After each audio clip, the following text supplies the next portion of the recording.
Hello and welcome.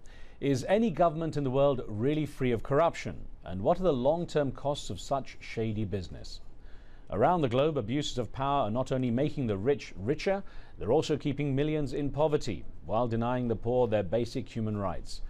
Corruption continues to fuel economic and political instability by undermining rule of law and remains a major obstacle for developing countries to achieve real progress for their people.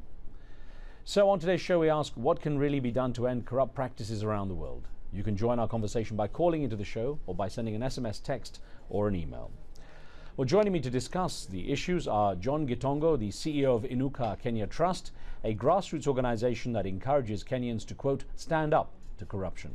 He has also served as his country's anti-corruption chief, and his story exposing a major scandal was told in the 2009 book It's Our Turn to Eat, the story of a Kenyan whistleblower by Michaela Rong. Mr. Gitongo joins us from Oxford. And from Ottawa, we have Huguette Labelle, who chairs the board of directors of Transparency International, a global civil society group which advocates for stronger anti-corruption measures. I welcome you both to the show. And Dr. Labelle, I would like to start with you, if I could, by showing our viewers a map from your report on transparency around the world, and it shows the scale of corruption according to your research. 3/4 of the countries on the map are 0 to 5 on the scale of corruption. That's to say, very corrupt. Is there anywhere that's really free of corruption in the world? Well, I don't think that any country is totally free from corruption. But what you really want is to have countries which have given themselves all the means necessary to prevent corruption and to deal with it when it happens. It will happen. But you know what you want is very rapid action and the right institutions, the right laws, and their implementation to make sure that you deal with it quickly. Now, but there are obviously, as you can see, you can see from our report, there are a number of countries which are much less, where the perception is very different and where there's much less corruption happening than in others, of course. It's easy, though, to look at that map and get the perception that it's a problem of the South. That's to say, the developed North is more free of it than the South, and it looks very much that way. Is that really the case? Well, you have two things happening in the North. One is that, you've got more mature economies. You've got legal frameworks that have been in place for a long time, institutions that have had a chance to learn and do a better job.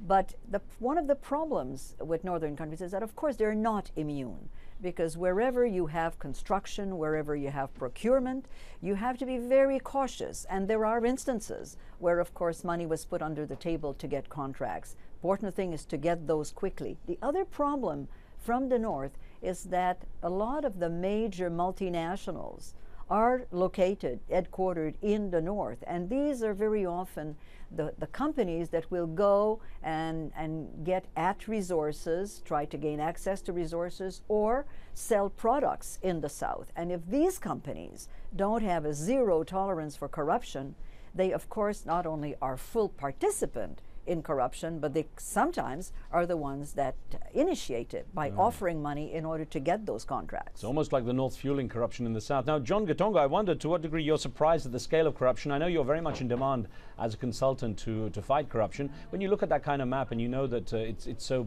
widespread and to such a degree, how do you regard that? I mean, the map isn't that much of a surprise.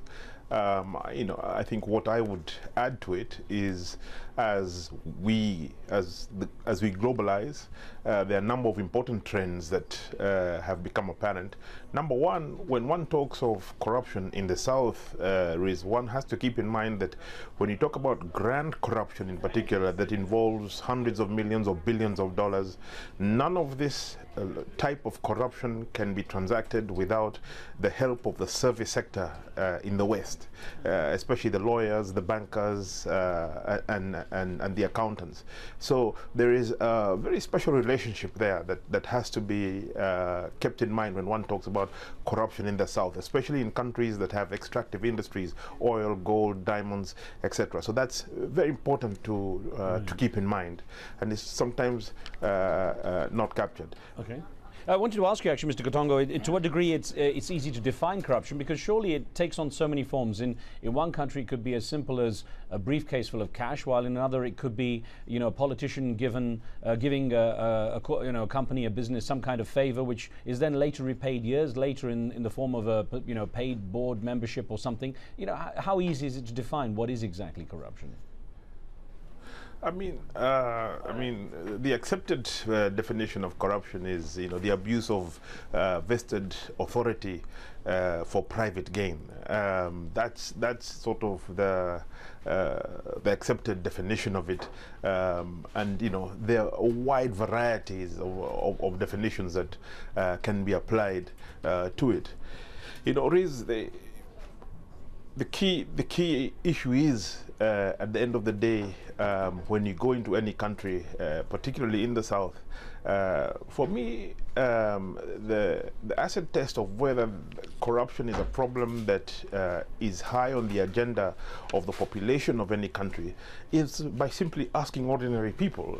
When you jump into a cab, when you talk to a waiter in a hotel, when you talk to a market woman in a market, to what extent do they feel that bribes are being extorted from them by public officials on a daily basis? And that becomes it's an anecdotal measure, but it's one gets a feel for the sense that people have with regard to corruption. Right. What one also gets the understanding of is a level of impunity with regard to corruption. And that's usually what is slightly different between some countries and others. Okay. In that you'll have large-scale scandals exposed, but nothing is done about them. And where impunity is high, then you'll find that public outrage is high as well. I'll get onto some of those issues in a second. Let me get back to Dr. Labelle and ask one thing that, you know, I know that the index that you have is based to a large degree on perceptions. I wonder, is it fair to base such a scale and such potentially a damning scale on perceptions alone? And you know, to what degree countries were left out? Yeah, well, I think this is a very good question, but one of the ways that we try to ensure that we have, you know, reasonable reliability is that this index is a composite one. It's made up of a number of surveys. That's one aspect. But the other one is when we compare it to other studies that are more specific in terms of particular areas of governance, the correlation is very high.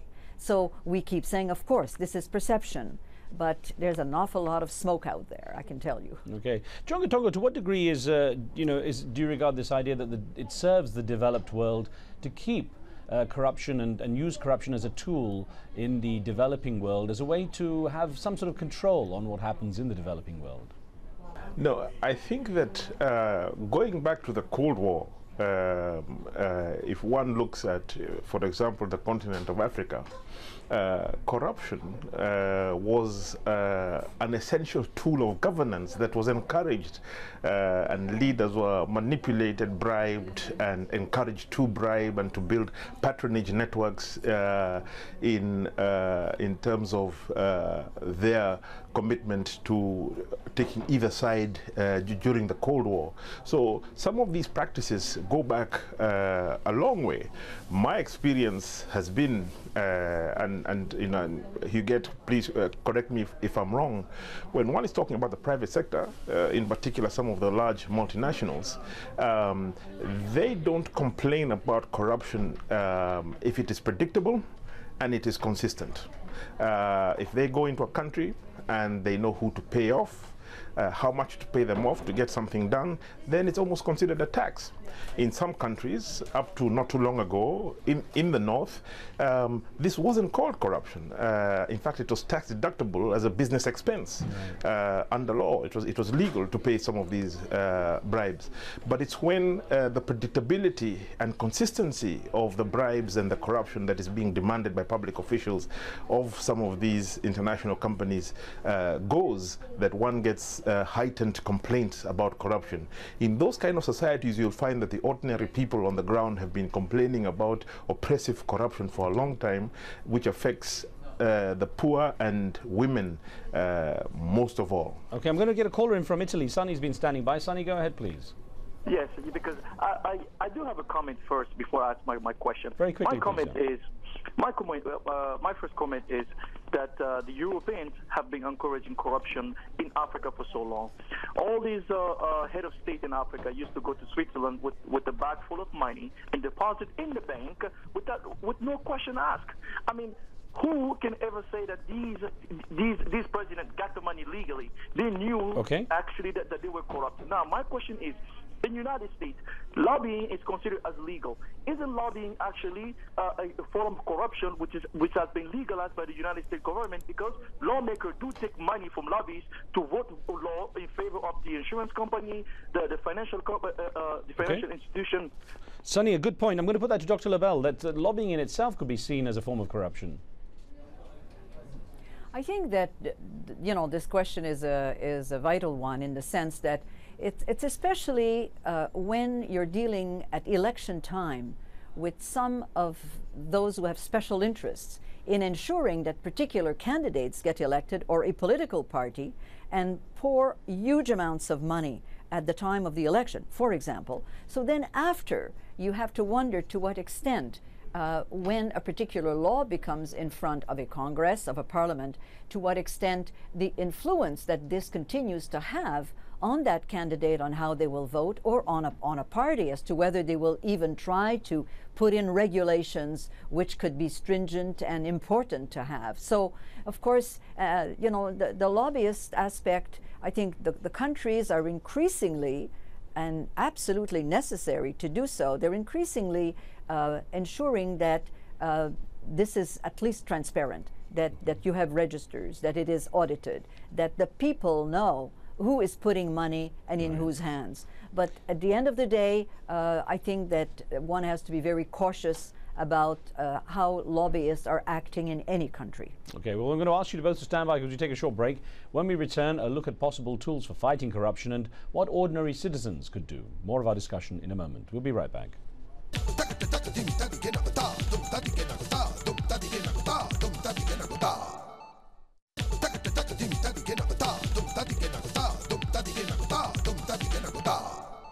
Welcome back. The challenge of eradicating entrenched corruption is one facing many nations around the world. We're examining how bad things really are and what might be done about it.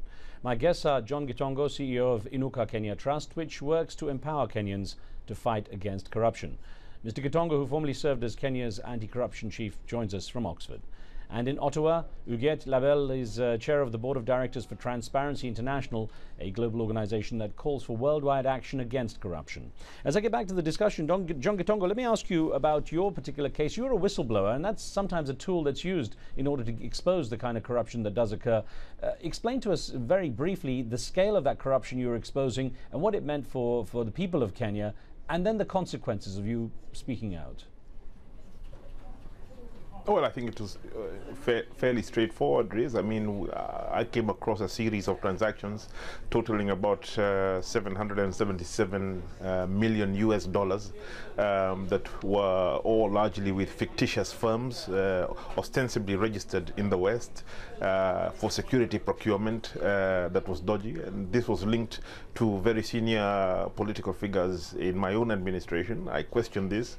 I essentially put a stop to these payments, and well, that caused a considerable amount of unhappiness in my regard on the part of the beneficiary parties, and occasioned my departure from Kenya for a while.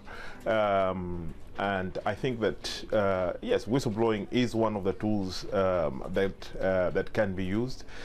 Ultimately, it is always a personal choice, and it has its consequences not only for you as an individual, but for your family as well. So it's never an easy choice, but it's an important one. I think that in the arsenal in the fight against corruption, and I would like to think that across the world, in a variety of ways, you have ordinary people standing up to corruption in small ways who don't get noticed, who don't get invited, like me, to the Riz Khan show, but they're out there and they're standing up to it and saying that this has happened, and we're gonna blow the whistle on it, and they suffer sometimes terrible consequences. Usually, the poorer you are, the smaller you are, the harsher the consequences, and I meet them all the time. They're extremely moving stories. So it's a struggle that continues every day. Well, Dr. Lebel, let's take another picture for our viewers here from your report on the index. The country is at the bottom of the list. There's a list of the countries, and the countries at the bottom of the list, the most corrupt feature, I guess, predictably, Somalia and Afghanistan. Now, presumably, there's some allowance for the fact that these countries are essentially in the middle of conflict. Of course, countries that are in the middle of conflict, we usually see them at the bottom. But the interesting part about these countries is that there are huge amounts of money that are brought in to assist with the reconstruction and for humanitarian assistance during the conflict. And this is where it's very important to ensure that all the means are put in place in terms of transparency, in terms of following the money, each dollar, so that you make sure that you try to prevent corruption from taking place. And then if you catch it, that you deal with it immediately. So indeed, they're at the bottom, but you can see the same kind of phenomenon in other countries that are not necessarily in conflict. And Dr. Lebel, you mentioned that, you mentioned about the bail, payments when it comes to aid, for example. But I guess even with the bailouts, issues for the Millennium Development Goals, the climate change funding that's been increasing, I guess those are all sources of money that could essentially end up in the wrong hands. And I guess this is also perhaps the reason why the United States and Europe, some European countries, have also dropped down on that scale and become more corrupt. Well, this is very important. Wherever you have money, whether it's in construction, whether it's in acquisition, procurement, and the like of equipment, this is where these are very vulnerable to corruption, and hence a country that does not have a strong justice system, that doesn't have a very transparent financial system and procurement that has all the measures in place to prevent this, you will lose money, and you can lose up to 10, 30, 40% even of a big project, of the money on a big project, if you're not very cautious in building those preventive measures as part of it, right throughout the life of a project. Right. John Gitongo, an email, if I could put you, from one of our viewers in the United Arab Emirates. Saman Zishan wrote in saying, corruption is a result of no economic growth and lots of poverty, such as in Pakistan. I don't see any hope in it being eliminated, for it is too deep-rooted among both government officials and the general population. When corruption becomes institutionalized to a large degree, how hard is it to tackle, and what advice do you give when you're asked to help sort out some of these extreme corruption cases? That's a good question, and I think the questioner has chosen a good example. Huguette raised a whole range of laws and instruments that are essential to build the framework necessary to fight against corruption. But that doesn't mean that you leave out leadership, Riz. At the end of the day, if you have senior politicians, ministers, prime ministers, presidents, top leaders who are crooks, then you have a serious corruption problem. And in that kind of context, people stand back and the problem looks completely intractable, usually because of the conspicuous consumption of a few individuals at the top who are creaming off or acting in a corrupt manner with great impunity that causes great bitterness in a population. So leadership is the other important element in the fight against corruption, and the energy to make leaders fight corruption only comes from below, when their own population starts to get exhausted and angry and tired of this kind of behavior. And I think this is happening even in Pakistan, where you find groups coming up, some religious groups or other groups that one of their tenets is that we are against corruption, and they enjoy public support as a result. Well, let's get a call in quickly here. We've got Anani on the line from Kenya. Go ahead, Anani. Yes, I just want to make a comment. There are two comments. And that is, I'd like to see the map about corruption slightly changed, simply because I really believe the North is really almost as corrupt as the South. in the sense that you'll find they'll use different terminologies to describe or define corruption. Right. For instance, they will say things like incentives, or they will say things like facilitation. All right. Right. At the end of the day, when you scrutinize these terminologies, it's really money passing hands so that certain favors are done. Anani, I'll take your point there. Actually, it's very interesting, and your point that the terminology is just different, and that can actually disguise what is a level of corruption. In the remaining couple of minutes, I want to get on to Dr. Lebel with an issue about tackling corruption. Dr. Lebel, John Gitonga was talking about how the grassroots needs to rise up to tackle corruption. I know you feel perhaps it's more a case of institutions and sort of international bodies taking that on. We had an email that came in from Nigeria, if I could put to you, from Davis Okarevu, who says, corruption is not confined by any borders. Is it possible for the international community to organize a way to combat corruption as they are doing with the wars against terrorism and drugs? Dr. Lebel. Yeah. Well, let me give 3 or 4 examples. One, we have the G20 now who have put this on their agenda. And created a working group, etc. So we are pressing very hard to make sure that the commitments that the G20 are doing to implement the kinds of regulations in their countries that will deal and prevent the kind of financial crisis we've had, that will deal with uncooperative banking centers where you can launder the money, in fiscal havens. And that was one aspect. I think the other aspect is that we have now given, the world now has a UN Convention against corruption, which really creates pressure on the countries that have ratified it to give themselves what they need in order to deal, to deal with it. So that's a second area, which I think, so it's many areas. I mean, it's not just one thing. Leadership is vital. I agree with John. Well, Dr. Lebel, unfortunately, we ran out of time there, and I want to thank you and John Gitonga for joining us and taking on this discussion. Thank you. Thank you very much.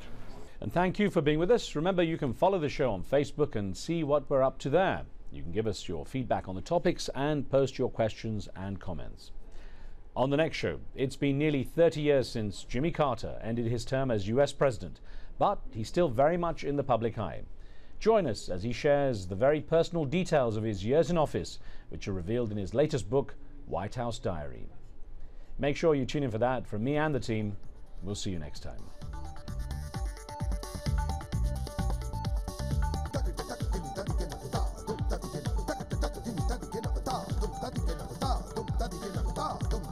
Da